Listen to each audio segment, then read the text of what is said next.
Oh, did I go out?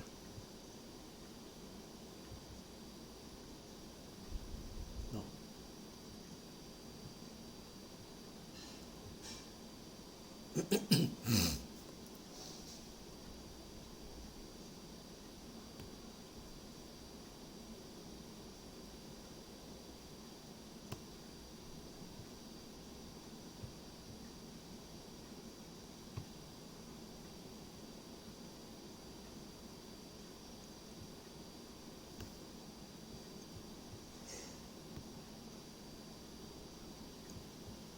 Are you seeing the PowerPoint?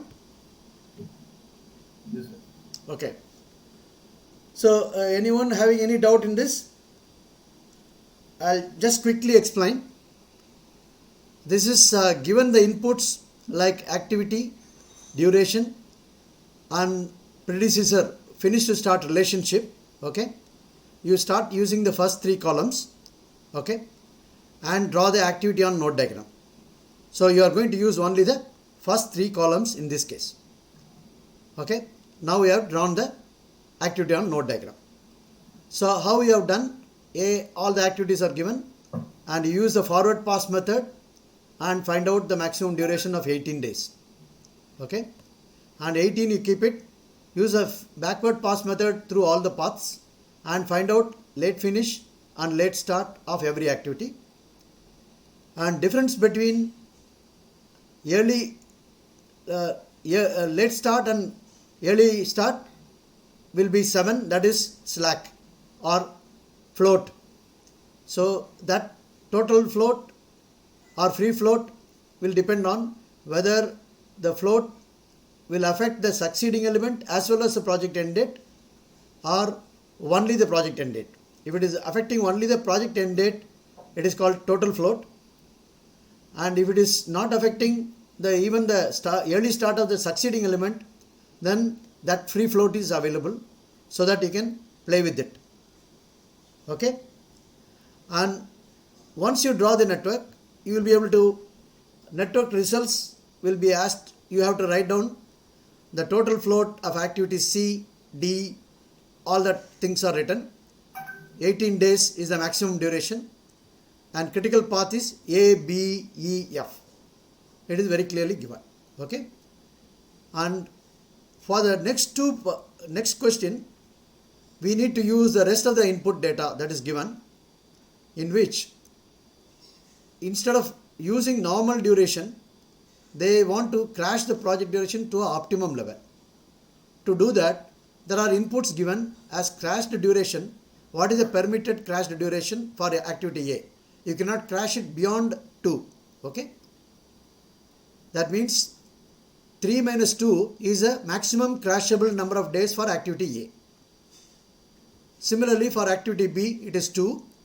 Activity C, it is 2, and so on.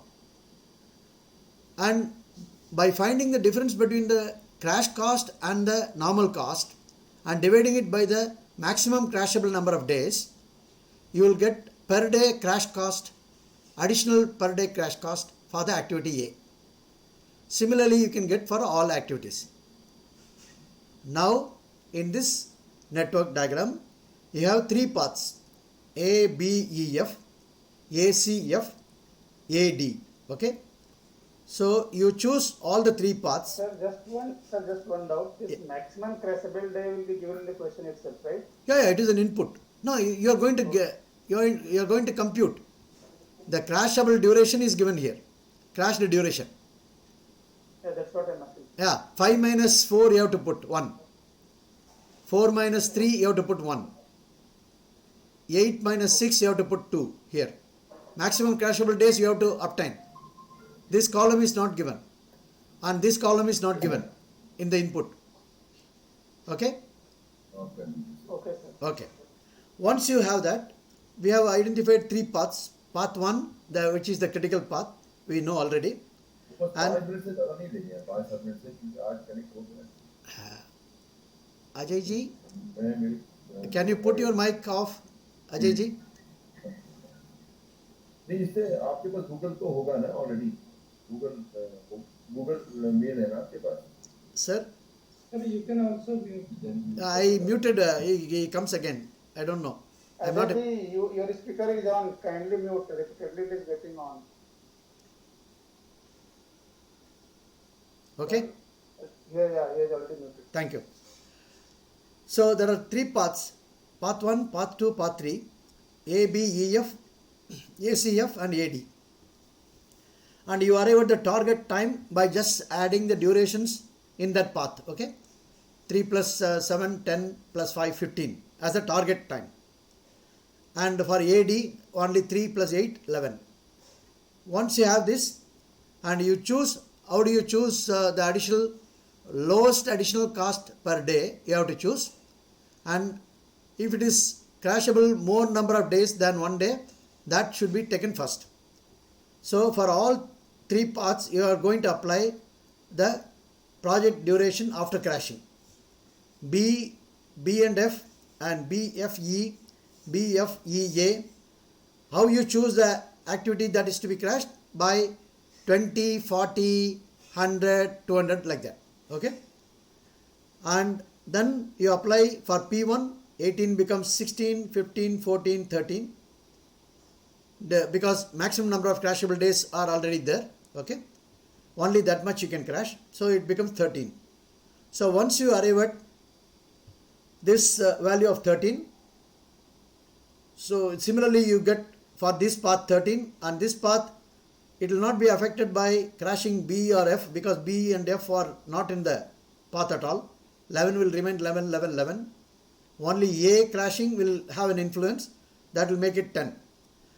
But we know pretty well, since the limitation of maximum number of crashable days are here, you cannot crash any further the activities. That means this activity will not be over, and with this time of ACF and AD. So both the path P2 and P3 are unviable paths, which is known. So now you estimate the crashed cost and normal cost for the path P1. Simply, normal cost is obtained by adding the sum, which is the input given without any alteration, 4100, and 18 days maximum without crashing, 18 into 100. So that is 1800. This is a normal cost without crashing. The crash cost will be done based on 2 times B and 1 time F, like that. You get normal crash duration cost, which is less than the normal cost.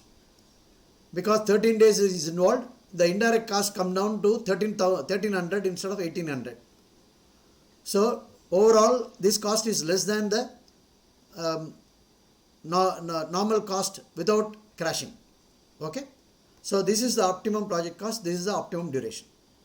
So this is about the schedule. This is one of the complicated problems which I have chosen. Any other problem will be much simpler than this. Don't worry about it. Okay. Right. Next problem we solved was the resource leveling problem, in which case the part A, the network drawing and network results are obtained, wherein the free float, total float of all activities are known. You are asked to only the third part of the problem solution, which is smooth the peaks between day 5 and day 8. That is the question. Part A and part B are already solved, which is given in your PDF file. After doing that network only, you will get, after getting the free float and everything, you can do the smoothing. So how do you do resource smoothing? First you draw the resource histogram by drawing bar graphs or Gantt charts with activity with comma is the resource manpower required, which is an input given as an additional input given in that problem. For each activity, what is the manpower required for the entire duration. Okay. And that is used in this bar chart with a comma. And then you add the values which are parallelly executed. Then you build a histogram. This is called histogram, a step-by-step histogram. And you find the peak is about 13 and between 5 and 8. 10 to 13 it is varying. So you also find one of the activity which is H is having a free float of 7 directly, which you can use. Out of 7 days available, you shift that activity H without affecting any of the succeeding activity, because free float means succeeding activity will not get affected. So you shift that by 6 days, then the resource requirement will come down to 8. That is the solution. That's how you smooth the level. Is it clear? Right. Then we go to the next problem. This is a very simple problem. That is, you want to identify which are the few reasons which caused many aircrafts fail. Manufactured aircrafts having defects. Okay. So highest frequency value, you first rank it in that order. The poor planning is having 35.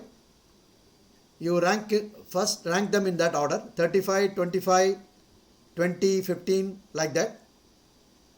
And then plot in this the frequency of occurrence of defect and the reason on the x-axis.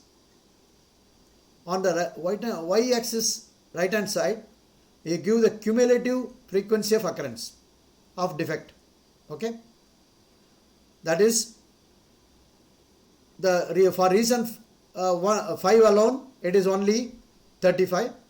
For reason 5 and 4, it is about 60. For reason 5 and 4 and 3, it is about 80. Okay. For reasons 5, 4, 3 and 6, it's about, let us say, 85 or 86 or 95 or something. So which is about 80% of the total defects, which is due to the 4 vital few reasons. So you say these are the reasons mainly causing the defects. Why? Yes. These are the 4 defects which cause most of the defects. These are the 4 reasons which cause the most of the defects. This is called Pareto chart. It is also called 80-20 rule. The 80-20 is not strictly 80% and 20%. It is to indicate majority of the defects are caused by few of the reasons. That few of the reasons you are identifying. Okay. By plotting a histogram in the form of decreasing order of frequency of occurrence, and then getting the cumulative value as a percentage on the right hand side. Right? Okay. Then we have the problem of a person walking with the crocodiles seeing him. That is a risk. Okay. Impact. The unit of impact is in $1 million. It can be anything. Okay. You don't bother about it. Probability is a fraction. What do you understand by probability of 0.1 means 10% probability of occurrence. That is what is attributed when you say very low probability. What is this kind of analysis? This is called qualitative risk analysis. What is the purpose of qualitative risk analysis? You want to prioritize what is the risk which is to be given maximum priority. So you take each risk and say very low probability or low probability or medium probability or high probability and things like that. And also for that probability, what is the impact? If it is very low probability, very low impact, medium impact means $1 million, low impact means $3 million and things like that. Okay. Risk score is defined as probability, which is a fraction, non-dimensional number, into the impact, which is a value which can have any unit. Don't bother about the unit. The multiplied product of probability into impact is called risk score or risk rating. Based on that risk rating, you prioritize which risk is very important, which is next, and so on. Rank the risks in a prioritized order. That is the purpose of this question.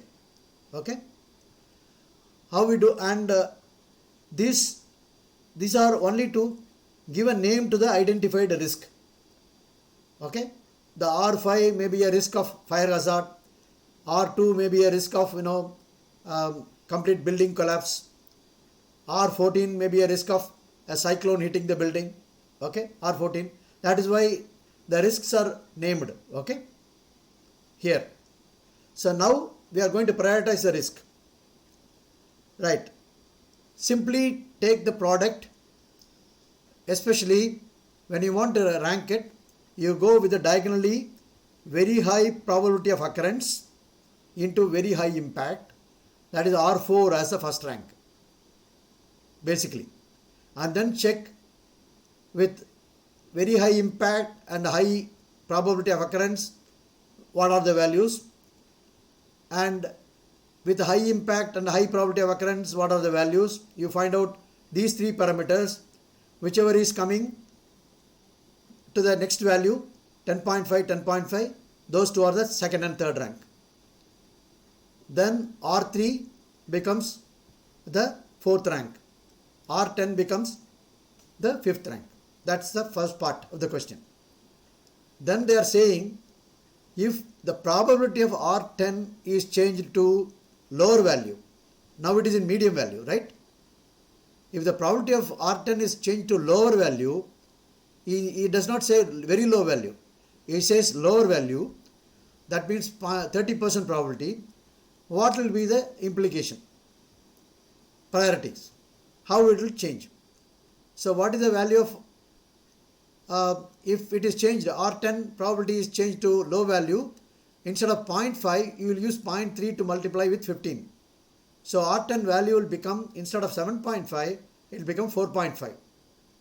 That means, there is already one value more than 4.5, which is R9, because 0.7 into 10, it is 0.7, it is 7. So R9 will come as a fifth rank and R10 will go out if the probability of the R10 is shifted from medium to low value. Is it clear? Nothing else. And you can give any name for the risk. Don't worry about it. Don't get confused. It is only the product of impact into the probability. Right? Okay. Next we go to a decision tree problem.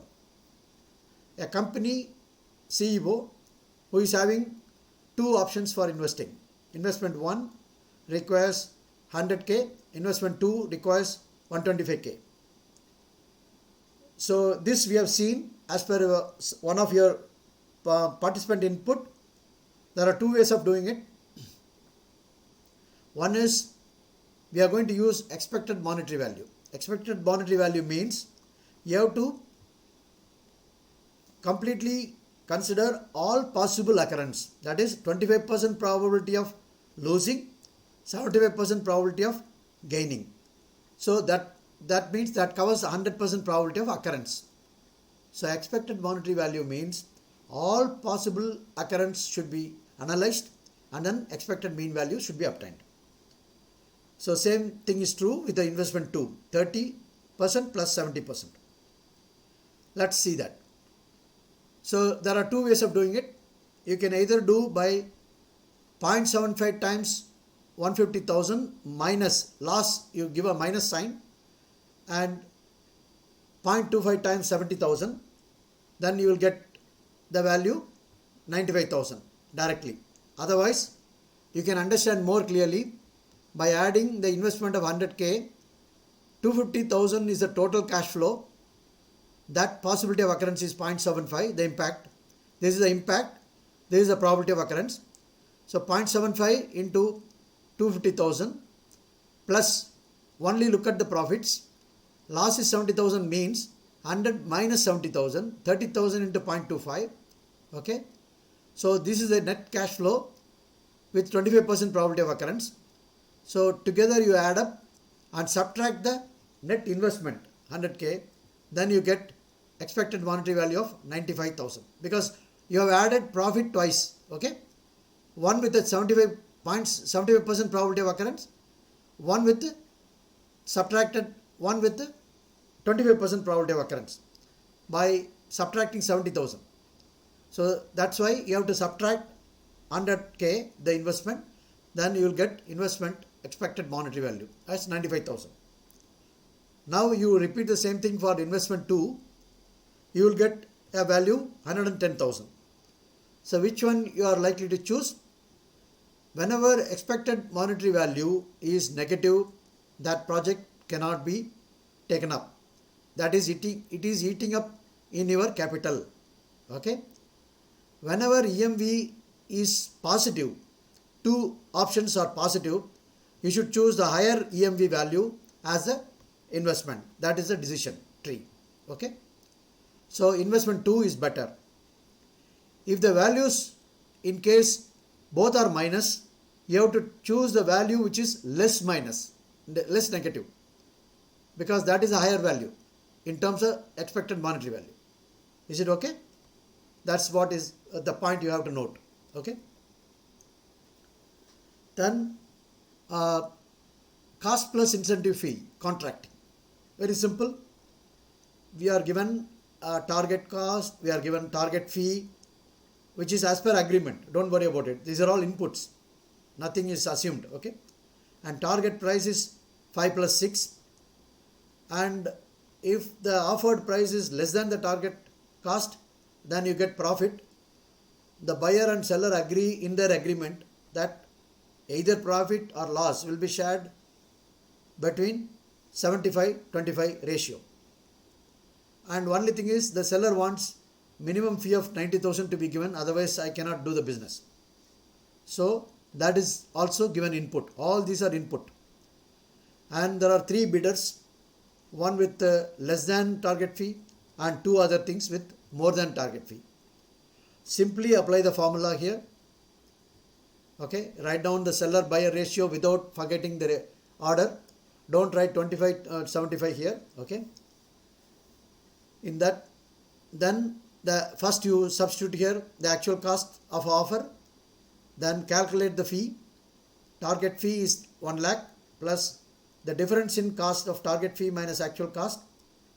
And now this is because it is less than the target cost, you have profit that is shared in 0.25, 25%.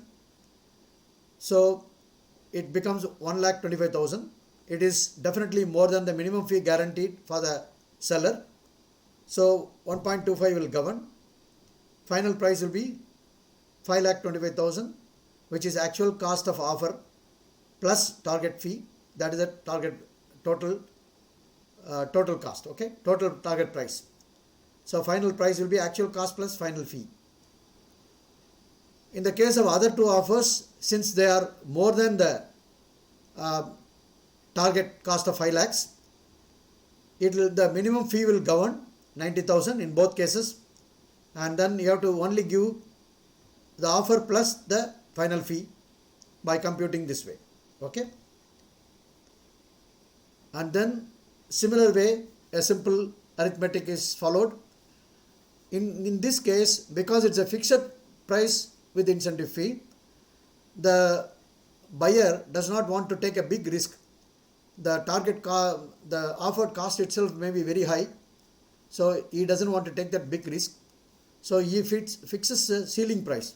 My total price should not exceed 6,50,000. So the offers are again, one offer is less than the target cost, other 2 offers are more than the target cost. So simply repeat the calculation as per the ratio and check this time not the minimum fee. This time you are going to check total cost, whether it is exceeding the ceiling which is ceiling price fixed. So in this case, you find first case it is lower than the ceiling price 6.5 lakhs, whereas in the other 2 cases it is the offer is more than the actual target cost. So the calculated price will be the offered cost plus only the 75,000 as per the calculation with a penalty here, applied penalty. So you becomes, and it cannot exceed the ceiling price. So in both cases, ceiling price will govern. Only 6,50,000 you will get the value. Even though the seller may be at a disadvantage, you don't bother about it, because in the case of fixed price contract, the entire risk is with the seller. Okay. That completes the fixed price incentive fee. Right. Then we are coming to one of the important areas, earned value management system. Here, just a moment, and let me take some water. Okay. In earned value management system,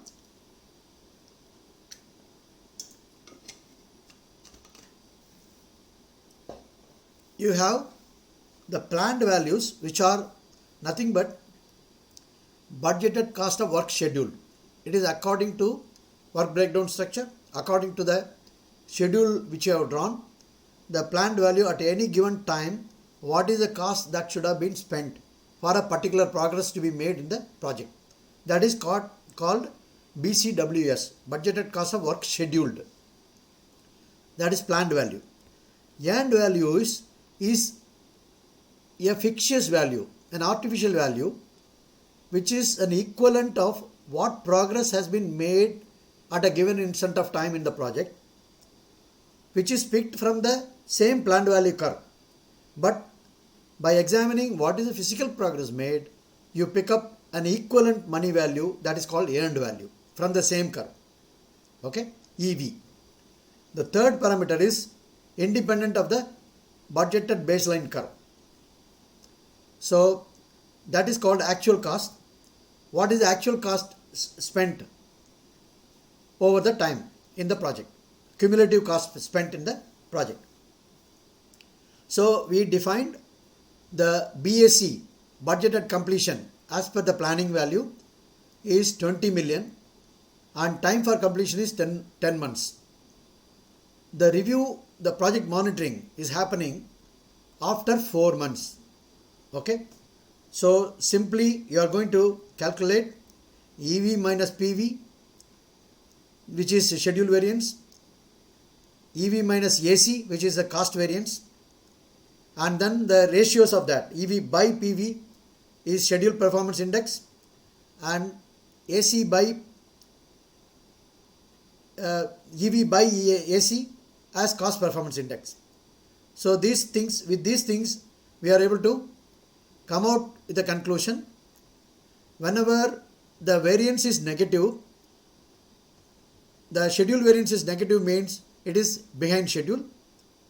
When it is positive means it is ahead of schedule. Okay. Cost variance is positive means you are spending less and showing more progress. You are well within the budget, not on budget. You are well within the budget. Okay. Right. This is the thing. And then cost performance index, and this you are using only the data, these three parameters, because after 4 months is your monitoring. Now, what is the schedule performance index, which is a ratio? If the ratio is less than 1, it is behind schedule. What is the cost performance index? If the ratio is more than 1, it is saving in cost. If it is less than 1, you are overspending. Okay. If it is more than 1 in cost performance index, you are saving in cost. You are spending less and achieving more progress.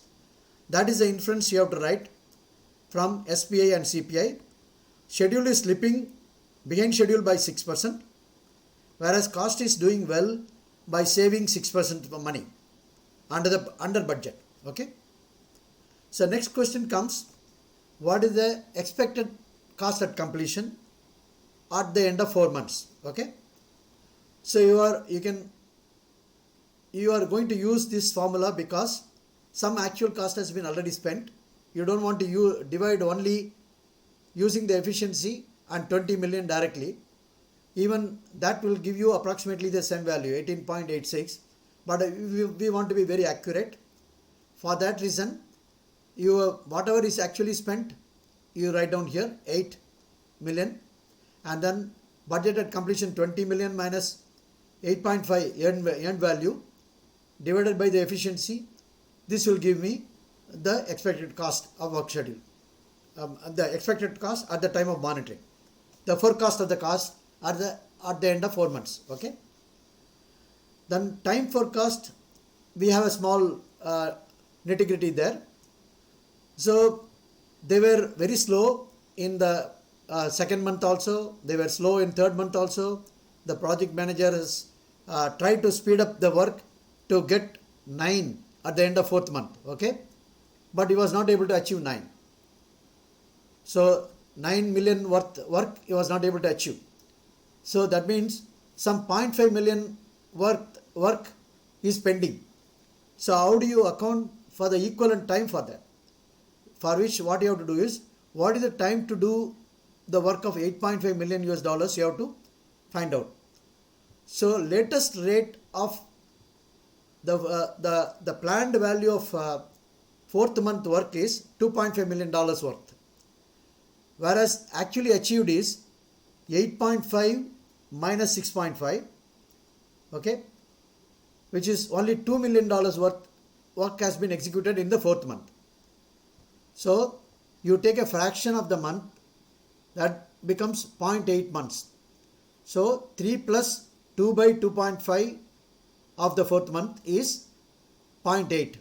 3.8 months will be taken, which should have been taken for $8.5 million worth work, whereas he has taken all the 4 months. So the delay is 0.2 month, which is computed from 4 month minus 3.8. Then you substitute the delay here, then use the same efficiency without altering the efficiency computed here, and you are getting the 10.6 months. That is a time delay because it's already behind schedule. And you are going to use the same efficiency without altering it. Now the project manager is awakening. So he wants to alter the speed up the project work, at the same time reduce the spending so that it will be achieved faster. So he increases the efficiency of time by 20%. That means 120 by 100, 1.2 into 0.94, he gets 1.13. The revised efficiency for time, schedule performance, okay. And revised efficiency for cost, he is reducing the spending by 20%. That means 80 by 100, 100 minus 20 by 100, 0.8. 0.8 into 1.06 is the efficiency computed. That gives you 0.85. You use this efficiency in the same equation, you get 21.53 million US dollars. Little overspending, but you are finishing ahead of schedule by 0.5 months. 15 days ahead of schedule, you are able to complete the project. So this is called earned value management. This is again, I have taken one of the complex ones. Okay, there are other numerical examples, you can just see them back. Okay, right, milestone slip chart. In my guess, you may be asked to give the problem from the chart rather than drawing the chart from the problem. Only thing you should understand what we mean by milestone slip chart and what is meant by milestone slip chart. In major projects, they will say milestone A is a particular event. On December 10th, commissioning of the 10th floor roof slab, like that. It's an event. It is not having a duration. It is not an activity. It is a specific finite event. Okay. Okay. Milestone A is scheduled on 10th and it is found slipped by 1 week at each monitoring period, and monitoring period is once in 4 weeks. Okay. And milestone B, original target is 30, found slipped by 1 week at each monitoring period, starting with 5th monitoring period. Just read the English and interpret the milestone. Okay, till the milestone is achieved. So milestone C is originally is 40, and they have forecasted already, because 2 milestones are slipping. They have forecasted already in the 2nd monitoring period and 4th monitoring period itself. Milestone C may slip to 42 and 44. So then later on they found slipped by 1 week at each monitoring period, starting with 10th monitoring period till the milestone is achieved. How do you draw this milestone chart? There are 3 axes. The blue lines are both are project period, 0 to 48th week. X-axis and Y-axis. X-axis and the left-hand side Y-axis both are project monitoring period. This is also project period only, but only given in the terms of monitoring weeks, monitoring period. Once in 4 weeks, first monitoring period is happening. So now when you want to draw the milestone chart, look at this value and the English statement and use the right hand side axis, which is the monitoring period, and then simply draw the monitoring line. First is milestone A is getting slipped by each monitoring period by 1. 10 becomes 11, 12, 13 and until it is completed, that means up to 14.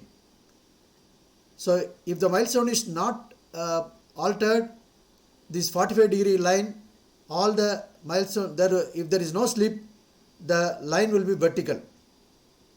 Because there is a 1 week slip in each monitoring period, the line is inclined. And the 14th week is a revised milestone for A. Okay. Next, milestone B starts at 30 and it does not slip up to 4th week, because from 5th week onwards it slips by 1 week. So that means up to 4th week you don't slip it, you take it as 30. 5th it is 31, 32, 33, 34, until it is completed add one more, 35. 35th week is the new milestone for B. Similarly, for milestone C, it is 40th week initially. 2nd week of monitoring it was predicted to be 42. Okay. And 4th week of monitoring it was predicted to be 44. Okay. Then up to 10th week there is no change. 10th week onwards it started slipping by 1 week. Up to 10th week means 44 here, 9th monitoring period. 10th week onwards, 10th monitoring period onwards, it goes by 1. 44 becomes 45, 45 becomes 46 in 11th monitoring period, which is 44th week. Then until it's completed, you have to add one more, that is 47. 47 will be the revised milestone for C. Hope you understand. Okay. It is in weeks. Then we solved the last problem, which is 3-time estimate, it is called, or program evaluation review technique problem, wherein activities are given 3-time estimates. That means what is the path estimation during time and how it will vary in terms of standard deviation. That is the assumption. So there is a formula given here vertically in the column, O plus P plus 4 times most likely event. If you apply the formula for activity A, you get the duration. You can sum up all the durations directly for getting the path duration. But for standard deviation, you apply the formula again for each activity, but do not sum up the standard deviation. Make one more column, square the standard deviations, sum up the variances, and sum of the variance you take a square root, and that will be the standard deviation for the path execution. This is the only crux of that, and with that we complete all the problems.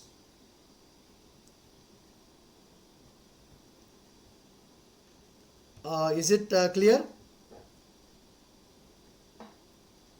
Yeah, yes sir. Thank you sir. Thank you for your explanation. Yeah, I was little fast, doesn't matter, because I wanted to cogently give without any disturbance.